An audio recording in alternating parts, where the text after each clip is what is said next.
सबसे पहले दुनिया को समता, स्वतंत्रता, बंधुता, न्याय, प्रज्ञा, शील, करुणा और मैत्री का मार्ग दिखाने वाले तथागत भगवान बुद्ध, संत कबीरदास जी, सतगुरु रविदास जी, गुरु नानक देव जी, ज्योतिबा फूले जी, सावित्रीबाई फूले जी, फातिमा शेख जी, नारायण गुरु जी, साहू जी महाराज, डॉक्टर बाबा साहेब अम्बेडकर जी, माता रमाबाई जी, कर्पूरी ठाकुर जी, रामस्वरूप वर्मा जी, जगदेव बाबू कुशवाहा जी, ललित सिंह यादव जी, मान्यवर कांसीराम साहब सहित समाज के सभी महापुरुषों के चरणों में कोटि कोटि नमन करते हुए आप सब साथियों को क्रांतिकारी जय भीम करता हूं, विनम्र नमो बुधाय करता हूं।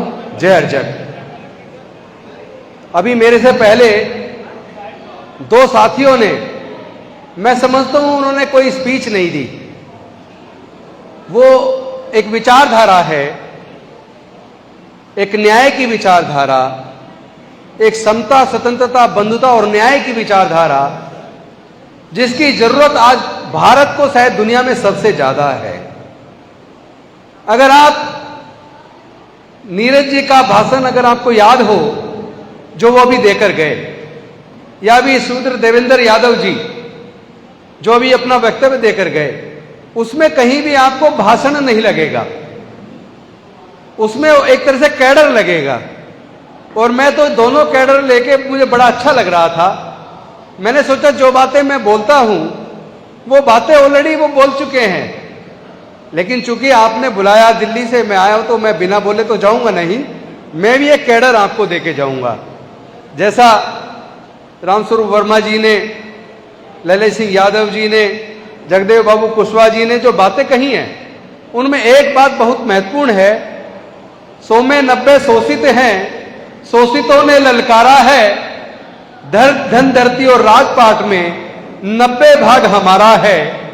तो मैं आपसे पूछना चाहता हूं, ये 90 भाग जो हमारा है, ये आखिर कब तक छिनता रहेगा? ये हमारे बहुजन समाज के लोगों को 100 में जो 90 भाग उनका है, वो 90 भाग कभी मिलेगा या नहीं मिलेगा? क्या आप कभी इस पे चिंतन करते हैं? उन्होंने एक बात बहुत सही कही, मैं भी वही बात बोलता हूं कि हम लोग जितने भी प्रोग्राम करते हैं, जितने भी कार्यक्रम करते हैं, जितने भी चिंतन शिविर करते हैं, सेमिनार करते हैं, कॉन्फ्रेंस करते हैं, उन सारे प्रोग्रामों के अंदर हम 95% लोग केवल पुरुष लोग आते हैं। ना अपनी पत्नी को लाते, ना अपनी बहन को लाते, ना अपनी मां को लाते, ना अपने बेटे और बेटियों को लाते। इसका परिणाम यह होता है कि हमारे प्रोग्राम में ज्यादातर लोग बुजुर्ग आते हैं, यूथ नहीं आते, बच्चे नहीं आते, महिलाएं नहीं आती। तो हम पुरुष लोग, वो भी ज्यादा उम्र के लोग, वो चिंतन शिविर में जाते हैं, वो इस तरह के सेमिनार में आते हैं, कॉन्फ्रेंस में आते हैं। लेकिन घर के बगल में, पड़ोस में कोई कथावाचक आया है, कोई माता की चौकी लगी है, कोई वहां पर जागरण हो रहा है, तो पुरुष तो आ गए यहां, हम भाषण दे रहे हैं या सुन रहे हैं, और वो हमारी पत्नी पड़ोसन के साथ बच्चों को लेकर चली गई कथावाचक को सुनने, जागरण को सुनने। तो ये बताइए, आपके घर में विचारधारा किसकी बढ़ेगी?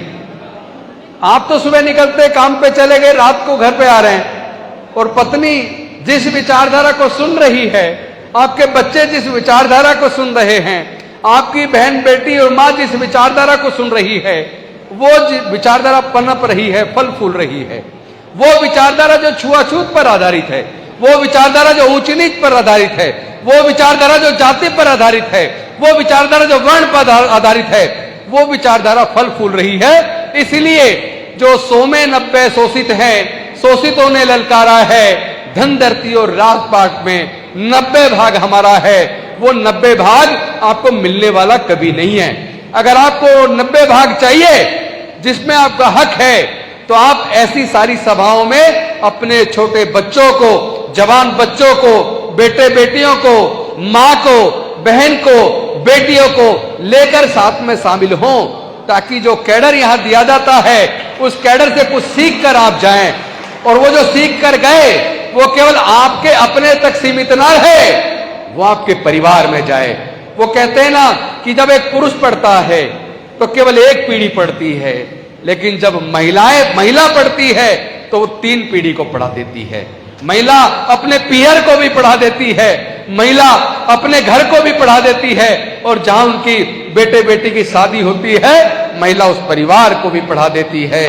तो अगर आप चाहते हैं आपकी विचारधारा पनपे, अगर आप चाहते हैं कि अर्जक का संदेश केवल संदेश ना रहे, वो आचरण में आ जाए, अंबेडकर का संदेश आचरण में आ जाए, तथागत बुद्ध का संदेश आचरण में आ जाए, ज्योतिबा फुले का संदेश आचरण में आ जाए, साहू जी महाराज की जो विरासत है, जो हमारे बुजुर्गों की सांस्कृतिक विरासत है, वो हमारी धरोहर है, अगर आप चाहते वो फले फूले पनपे आगे बढ़े, तो आप ऐसे आयोजनों में अपनी पत्नी को, अपनी मां को, अपनी बहन को, अपने बेटे बेटी को, उनको साथ में लेकर आए ताकि आपकी विचारधारा आगे बढ़े। उसके बाद 90 भाग आपका अपने आप हो जाएगा, आपको मांगने की जरूरत नहीं पड़ेगी। वो कौन होते हैं? लोग कहते हैं आपकी कुर्सी चली जाएगी, आपको टिकट नहीं मिलेगा। अरे मैं पूछना चाहता हूं, आपकी कुर्सी छीनने वाले, आपके टिकट काटने वाले लोग वो होते कौन हैं? वो 12% लोग, आप 88% लोग। अगर आप एकजुट रहें, विचारधारा से जुड़े, तो आप लोग तो कुर्सियां देने वाले हो। आप कुर्सी जब चाहे जिस मर्जी की छीन सकते हो, आपकी कुर्सी कौन छीनेगा, आपकी टिकट कौन काटेगा? अब ध्यान रहे, चुनाव आने वाला है, चुनाव आने वाला है, और आपको चुनाव के अंदर सबसे बड़ा हथियार डॉक्टर बाबा साहब अंबेडकर ने क्या दिया, इसको भी समझना पड़ेगा। जब भारत आजाद होने वाला था, इस बात पे चर्चा शुरू हुई कि अब अपनी सरकार चुननी है, वोट का अधिकार किसको मिलना चाहिए, तो आपको जान के ये ताजुब होगा कि वो लोग वोट का अधिकार केवल ग्रेजुएट को देना चाहते थे, केवल इनकम टैक्स पेई को देना चाहते थे, केवल बड़े जमींदारों को देना चाहते थे। क्योंकि महिलाओं को पढ़ने का अधिकार नहीं था, दलितों को, पिछड़ों को, आदिवासियों को पढ़ने का अधिकार नहीं था, इसलिए आप ग्रेजुएट नहीं बन पाए। और इन सारे वर्गों को संपत्ति रखने का और व्यापार का भी अधिकार नहीं था, इसलिए वो ना व्यापारी बन पाए, ना इनकम टैक्स पेई बन पाए, ना बड़े जमींदार बन पाए। तो इसका मतलब क्या हुआ? इसका मतलब यह हुआ, संविधान सभा के सदस्य देश की महिलाओं को, देश के दलितों को, देश के आदिवासियों को, देश के पिछड़ों को वोट का अधिकार देना नहीं चाहते थे। तो वो केवल 5% लोगों को वोट का अधिकार देना चाहते थे। अगर डॉक्टर बाबा साहेब अंबेडकर वहां नहीं अड़ते और अपने तर्क से, अपने आर्गुमेंट से पूरी संविधान सभा को इस बात को मानने के लिए मजबूर ना करते कि भारत में रहने वाले सभी लोग किसी भी जाति धर्म के हों, छोटे हों या बड़े हों, छोटी नौकरी में हो या बड़े नौकरी में हो, मजदूर हो या किसान हो, चपड़ासी हो या अफसर हो, सबको समान वोट का अधिकार मिलेगा। 1 मैन 1 वोट, 1 वोट 1 वैल्यू। लेकिन अगर बाबा साहब इस बात को नहीं मनवाते और संविधान सभा के सदस्यों की बात को मान लेते, तो भारत में केवल 5% लोगों को वोट देने का अधिकार मिलता, और वो सरकार को 5% लोग चुनते, फिर सरकारें केवल 5% लोगों के लिए काम करती, फिर आपका कोई जज, engineer, doctor, collector, scientist, professor न बनता, फिर आपका कोई MP, MLA और मंत्री भी नहीं बनता, मुख्यमंत्री भी नहीं बनता, राष्ट्रपति भी नहीं बनता, चीफ जस्टिस भी नहीं बनता।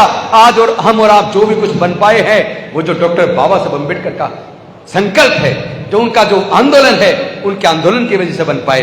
और उनकी आंदोलन की वजह से जो हमारे लोग आगे आके इस आंदोलन को आगे लेकर चले, क्योंकि डॉक्टर बाबा साहब अंबेडकर के बाद रामस्वरूप वर्मा जी, कर्पूरी ठाकुर जी, ललित सिंह यादव जी, बाद की पीढ़ी भी है, लालू यादव जी भी हैं, और भी लोग हैं जो इस लड़ाई को लड़ रहे हैं। हमें अपनी इस लड़ाई को लड़ने वाली जो बहुजन विचारधारा है, जो बहुजन विचारधारा को लेकर चलेगा, हमें नारा देना चाहिए, जो बहुजन की बात करेगा वो भारत पे राज करेगा।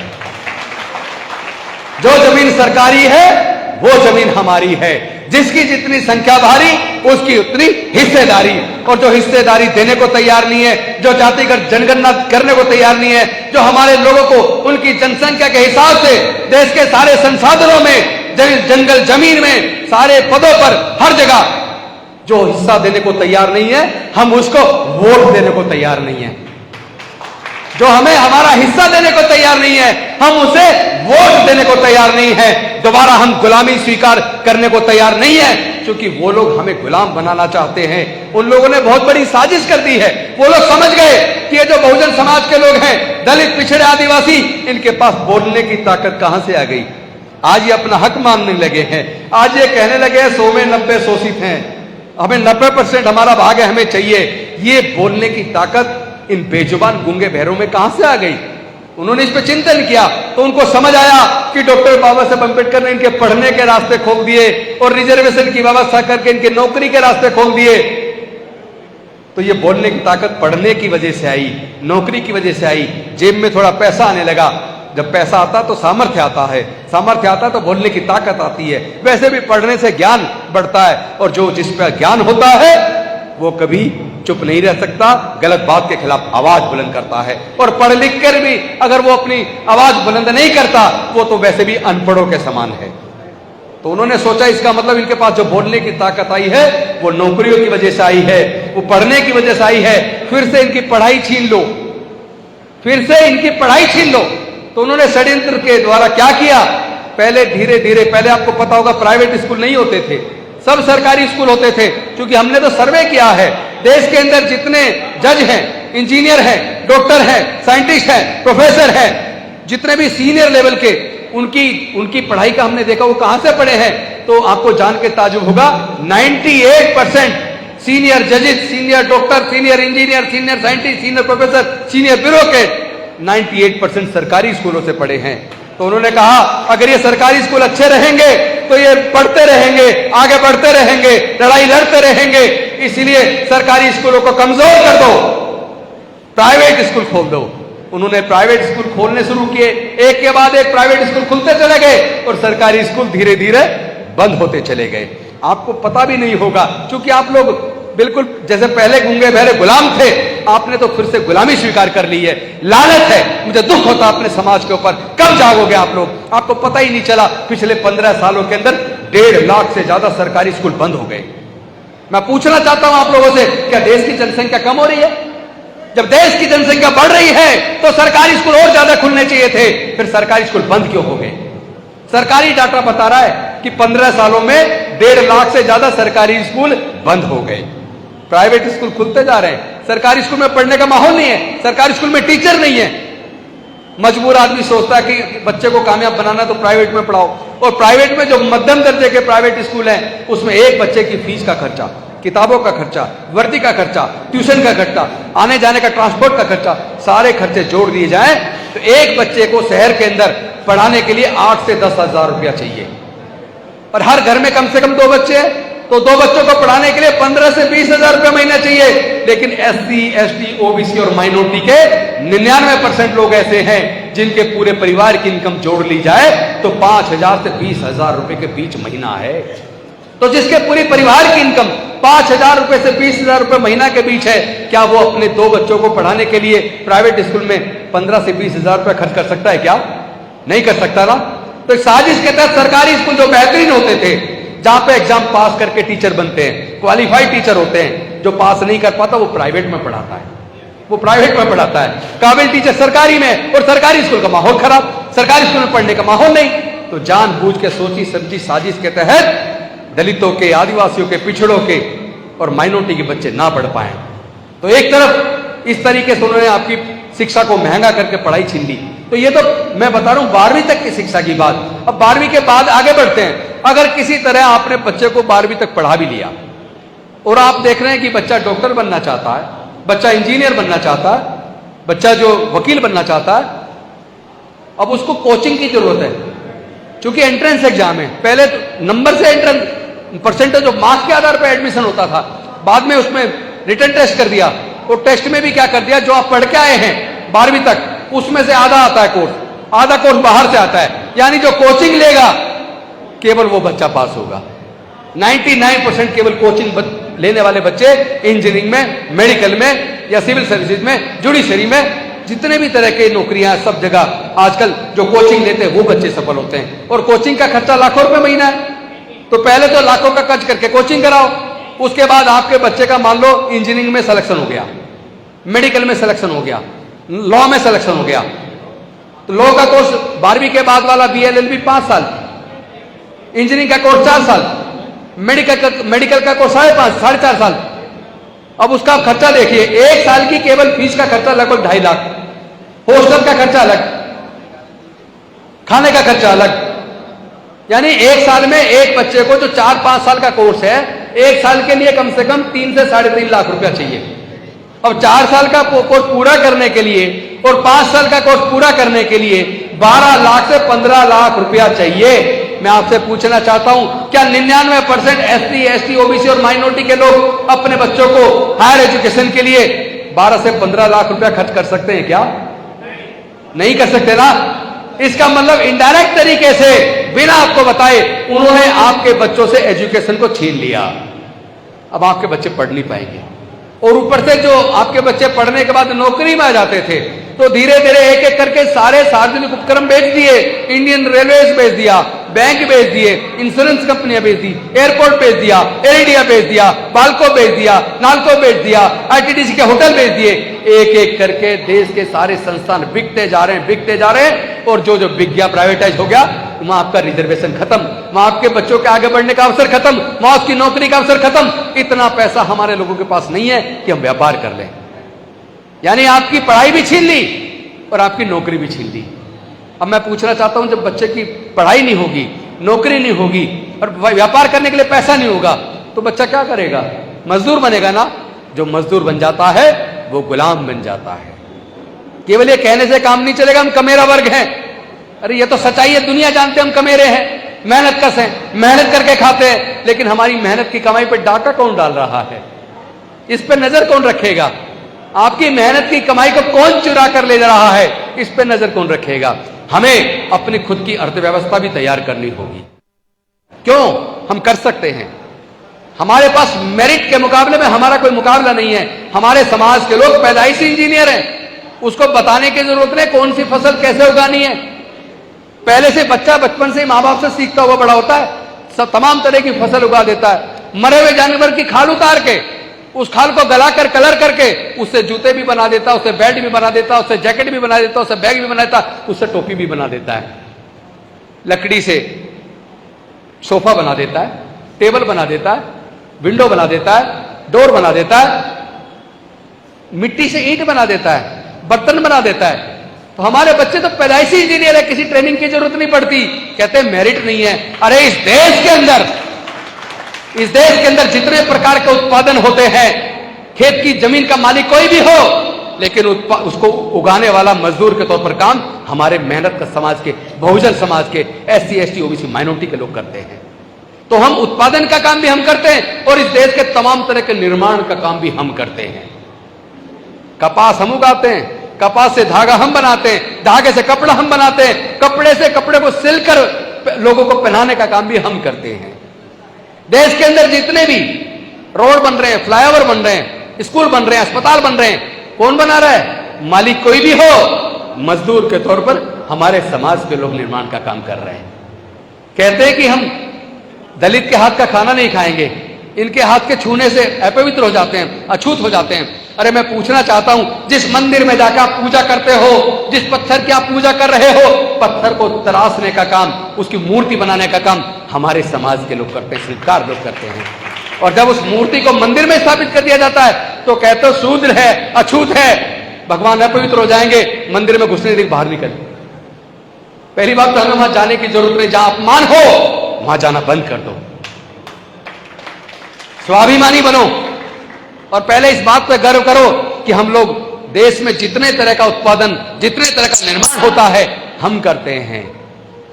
अगर इतना ही अपवित्र हो जाते हो, इतनी परेशानी है, तो उन स्कूलों में और अस्पतालों में इलाज करना बंद करो, बच्चों को पढ़ाना बंद करो, उन कॉलेज में पढ़ाना बंद करो, क्योंकि सारी इमारतें मजदूर के तौर पर कोई ना कोई अछूत, दलित, पिछड़ा, आदिवासी ये बना रहा है।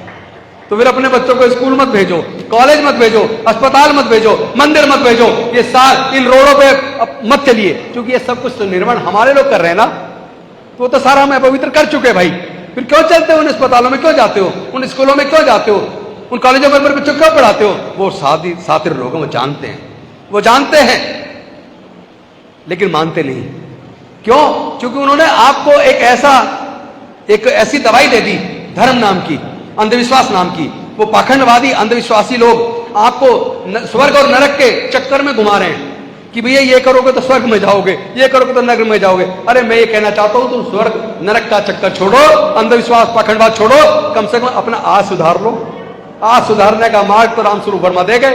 आज अपना आज सुधारने का मार्ग तो डॉक्टर बाबा साहब अम्बेडकर दे गए, आज सुधारने का मार्ग हमारे महापुरुष देकर गए हैं। अगर आपने अपना आज सुधारना है और अपने आने वाले बच्चों का कल सुधारना है तो इस बहुजन विचारधारा पर, अर्जक्शन की विचारधारा पर, डॉक्टर बाबा साहब अम्बेडकर की विचारधारा पर, तथागत बुद्ध की विचारधारा पर वापस आओ।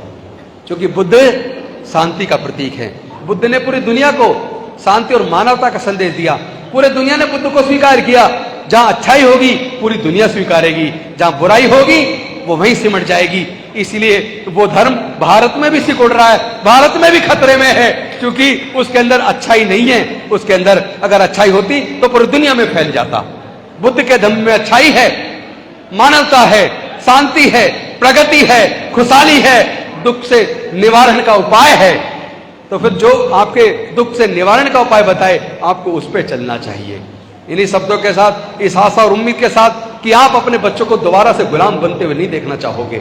अगर अपने बच्चों को गुलाम बनते हुए नहीं देखना चाहते तो ऐसी विचारधारा को छोड़ दो जो आपको पाखंडवाद, अंधविश्वास के रास्ते पर ले जाकर आपके बच्चों को गुलाम बनाती हो। आपको दोबारा से अपने बच्चों को गुलामी स्वीकार नहीं करनी चाहिए। हमें तो है नहीं, हम मर जाएंगे लेकिन झुकेंगे नहीं, बिकेंगे नहीं, डरेंगे नहीं। अपने बहुजन समाज की लड़ाई को तब तक लड़ते रहेंगे जब तक हमारे शरीर में खून की एक भी बूंद और एक भी सांस बाकी है।